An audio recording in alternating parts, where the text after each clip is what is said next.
Assalamualaikum students, this is your teacher Miss Mariam. I hope you all are fine. जैसे कि आप सबको पता है कि हम यूनिट 1 पर हैं इस वक्त, और यूनिट 1 में हमने फर्स्ट चैप्टर कंप्लीट कर लिया है और सेकंड चैप्टर हमारा स्टार्ट हो गया है। और सेकंड चैप्टर का लास्ट लेक्चर था डाइजेस्टिव सिस्टम। मैंने आपको वो अच्छे से एक्सप्लेन किया था। आई होप आपको वो अच्छे से समझ आया होगा। आज हम स्टार्ट करेंगे अपना #10 और #10 में जो है वो 3 टॉपिक्स हैं आज। तो हम अपना फर्स्ट टॉपिक डिस्कस करते हैं जो कि स्टार्ट हो रहा है आपके बुक पेज नंबर 10 से। तो हमारा आज का फर्स्ट टॉपिक है डिसऑर्डर्स ऑफ डाइजेशन, यानी कि हाजमे की खराबी।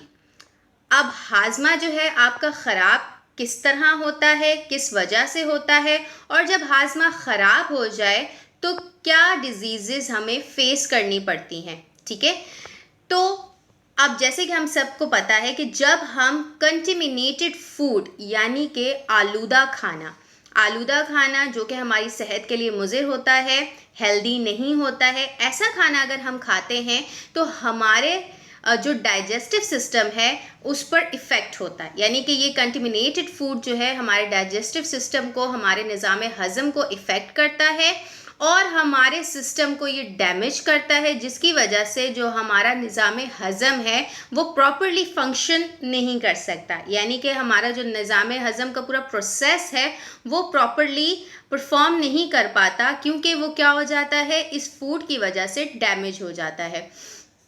अब कुछ जो हैं यहाँ पर डिसऑर्डर्स यानी कि वो डिजीज़ेज़ हैं जो कि डाइजेस्टिव सिस्टम ख़राब होने की वजह से होती हैं, जिसमें सबसे पहले हमारे पास आ रही है डायरिया कहते हैं इसहाल को। इसहाल यानी कि लूज़ मोशन या पेचिस जिसे हम कहते हैं, उसे इंग्लिश वर्ड में डायरिया कहा जाता है। उसके बाद है फूड पॉइजनिंग यानी कि बदहज़मी। जब आप इस तरह का खाना खाते हैं तो आपको बदहज़मी हो जाती है, यानी कि आपको कै आने लगती है, वॉमिटिंग होने लगती है। ओवर ईटिंग से भी इस तरह से बदहज़मी हो जाती है। फिर है आपका वॉमिटिंग, उल्टियाँ शुरू हो जाती हैं। अल्सर का मतलब होता है नासूर, कोई ज़ख़म हो जाता है आपको। उसके बाद है कॉन्स्टिपेशन कहते हैं कब्ज़ को। ठीक है, फिर है ओबेसिटी कहते हैं मोटापे को। अब ऐसा भी होता है कि जब आपका डाइजेस्टिव सिस्टम प्रॉपरली वर्क नहीं कर रहा होता तो आपको मोटापे की शिकायत हो जाती है। ज़रूरी नहीं है कि ज़्यादा से ज़्यादा खाना खाने से ही मोटापा हो। अगर हम इस तरह का फूड खाएंगे यानी कि हम हेल्दी ग़िज़ा नहीं लेंगे तो भी हम मोटापे का शिकार हो सकते हैं।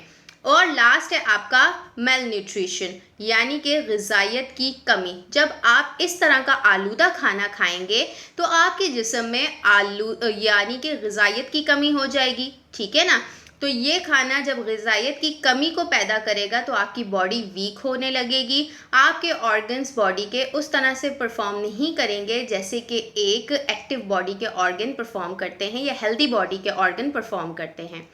ठीक है, अब ये आपको मैंने कुछ डिसऑर्डर्स बताए। अब यहाँ पर 2 जो है हमें मोस्ट कॉमन डिसऑर्डर्स यहाँ मेंशन किए गए हैं, डीपली डिस्कस करेंगे इसको हम। उसमें सबसे पहले आता है डायरिया यानी कि इसहाल, जो कि मैंने आपको बताया, मीनिंग बताई इसकी। डॉक्टर्स ने जो है मेडिकली इसे डायरिया का नाम दिया है। ये जो लूज़ मोशन होते हैं, लूज़ मोशन को मेडिकली जो है वो डायरिया का नाम दिया गया है। अब ये कैसे होते हैं कि ये जब हम कंटेमिनेटेड फूड या वाटर यानी कि आलूदा ग़िज़ा या पानी पीते हैं तो उसमें जो है वो माइक्रो ऑर्गेनिजम्स यानी कि जरसूमा मौजूद होते हैं, जिसकी वजह से जो है ये खाना आलूदा होता है और ये हमारे बॉडी के अंदर जाके हमें डायरिया कर देता है। डायरिया में क्या होता है कि डायरिया में जो आपकी बॉडी का यानी कि जो आपकी डाइजेस्टिव सिस्टम का जो रिदमिक एक्शन है वो डाउनवर्ड फास्टली जो है वो चलता है, यानी कि तेज़ी से जो है उसका रिदमिक एक्शन हो रहा होता है नीचे की तरफ। ठीक है, और दूसरी ये वजह भी है कि आपको डायरिया जो है इस वजह से भी होता है कि आपके जो सिक्रेशन ऑफ जूसेस हैं, ठीक है, एबनॉर्मल सिक्रेशन ऑफ जूसेस की वजह से भी आपको डायरिया होता है। इसके अलावा जब आप डायरिया में मुब्तला होते हैं तो आपकी बॉडी में पानी की और नमकियात की कमी हो जाती है। डिहाइड्रेशन मीन्स पानी की कमी, सॉल्ट मतलब यानी कि नमकियात की कमी। आपने ये ख़ुद भी एक्सपीरियंस किया होगा कि जब लूज़ मोशन वगैरह होते हैं या डायरिया हो जाता है तो डॉक्टर हमें ज़्यादा से ज़्यादा पानी पीने की तजवीज़ देते हैं, ठीक है, या फिर नमकीन पानी पीने की तजवीज़ देते हैं। उसकी वजह ही ये है कि हमारी बॉडी के अंदर पानी की और नमकियात की कमी हो जाती है, जिसे हम पूरा करते हैं पानी पीकर। इसके अलावा जो हमारी बॉडी जो है, नॉर्मल बॉडी जो फंक्शंस करती है वो भी डिस्टर्ब हो जाते हैं। और इसके अलावा जो पर्सन है वो भी बहुत ज़्यादा वीक फील करता है, यानी कि कमज़ोरी महसूस होती है। जब डायरिया होता है तो उससे आपकी बॉडी जो है वो बहुत ही ज़्यादा वीक हो जाती है, आपके अंदर पानी की और नमकियात की कमी हो जाती है। अब सेकंड डिसऑर्डर पर आते हैं। सेकंड डिसऑर्डर है हमारे पास कॉन्स्टिपेशन। कॉन्स्टिपेशन का मतलब है कब्ज़। जिस तरह मैंने आपको डायरिया का प्रोसेस बताया कि डायरिया में जो आपका रिदमिक एक्शन है डाइजेस्टिव ट्रैक्ट का, वो क्या होता है, फास्ट हो जाता है। लेकिन यहाँ पर जो है वो रिवर्स प्रोसेस है। यहाँ पर जो रिदमिक एक्शन है हमारे डाइजेस्टिव ट्रैक्ट का, हमारे निज़ामे हज़म का, वो क्या हो जाता है, वो स्लो हो जाता है। अब जो अनडाइजेस्टेड फूड है वो क्या होता है कि वो रेक्टम में लंबे टाइम के लिए रिमेन रहता है। अब आपको जैसे मैंने लास्ट लेक्चर में बताया था कि डाइजेस्टिव सिस्टम में जो हमारा फूड है वो रेक्टम से एनस की तरफ जाता है और एनस से पास आउट हो जाता है। लेकिन यहाँ पर क्या है कि यहाँ पर वो अनडाइजेस्टेड फूड जो है वो रेक्टम में ही रिमेन रह जाता है। तो इससे क्या होता है कि एक्स्ट्रा एब्जॉर्प्शन ऑफ वाटर होता है, ज़्यादा से ज़्यादा एक लिमिट जो है उसको क्रॉस कर देती है वाटर एब्जॉर्प्शन। और ये जो हमारे फेसेस होते हैं ये हार्ड मास में तब्दील हो जाते हैं, तो जो पास आउट करना बहुत ज़्यादा मुश्किल हो जाता है। जैसे जो नॉर्मल बॉडी में डाइजेस्टिव सिस्टम हो रहा होता है तो उसमें जो हमारा वेस्ट मटेरियल है वो इजीली पास आउट हो जाता है, क्योंकि वो जो फेसेस होते हैं वो हार्ड मास में टर्न नहीं होते। लेकिन यहाँ पर कॉन्स्टिपेशन के पेशेंट्स में क्या होता है कि यहाँ पर जो फेसेस हैं वो हार्ड मास में कन्वर्ट हो जाते हैं, इसीलिए वो आसानी से पास आउट नहीं होते हैं और इसका सबब दर्द बनता है, यानी कि पेन इससे बहुत ज़्यादा होता है। जो कॉन्स्टिपेशन के पेशेंट्स होते हैं उन्हें जो है वेस्ट मटेरियल को पास आउट करने में बहुत ज़्यादा तकलीफ़ होती है और उनका ये प्रॉब्लम रहता है, क्योंकि इसमें जो आपका rhythmic action of digestive tract है वो बहुत स्लो हो जाता है। जबकि डायरिया में जो है वो क्या होता है, आपका डाइजेस्टिव ट्रैक्ट फास्ट होता है, इसीलिए आपको जो है वो बार बार लूज़ मोशन के सूरत में जो है वो बार बार आपका जो वेस्ट मटेरियल है या आपकी जो एनर्जी है इवन वो भी क्या हो रही होती है, पास आउट हो रही होती है। लेकिन कॉन्स्टिपेशन में जो है वो पास आउट नहीं हो रही होती है, तो वो जो है वो दर्द का बाइस बनती जाती है। तो ये दो डिसऑर्डर्स थे, मोस्ट कॉमन डिसऑर्डर्स थे जो कि हाजमा ख़राब होने की सूरत में हमें होते हैं। आई होप ये आपको समझ आ गया होगा हमारा फर्स्ट टॉपिक।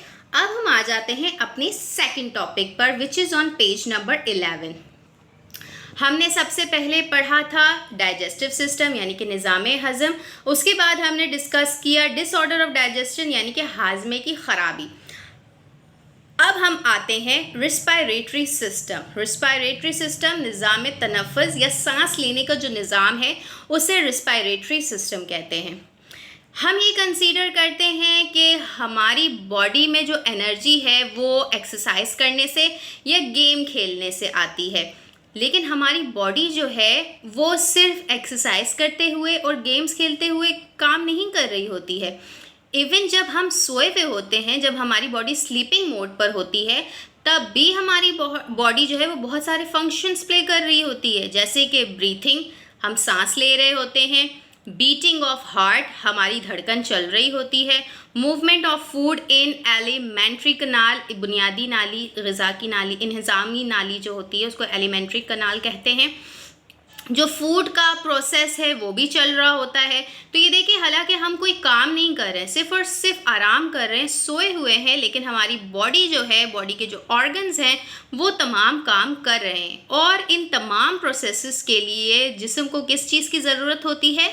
एनर्जी की ज़रूरत होती है। ठीक है, तो जैसे कि आपने अपनी लास्ट जो क्लास थी उसमें तो ये स्टडी की होगी कि किस तरीके से जो है वो लिविंग ऑर्गेनिजम्स एनर्जी प्रोड्यूस करते हैं।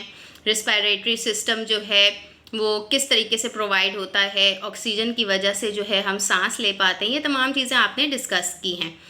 अब हम यहाँ पर जो आज डिस्कस करेंगे सबसे पहले वो व्हाट इज़ रिस्पायरेशन और हाउ रिस्पायरेशन अकर्स। रिस्पायरेशन है क्या और किस तरीके से होता है।